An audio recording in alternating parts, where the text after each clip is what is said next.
কলকাতার ব্রিডন স্ট্রিটে বেঙ্গল থিয়েটার প্রতিষ্ঠা হয়েছিল।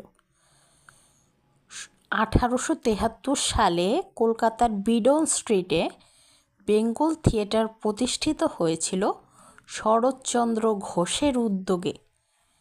শরৎচন্দ্র ঘোষের উদ্যোগে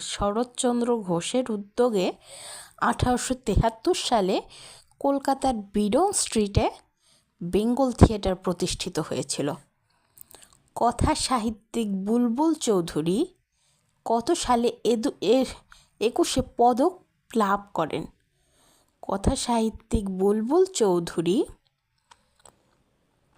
2021 সালে ভাষা সাহিত্যে 21শে পদক লাভ করেন।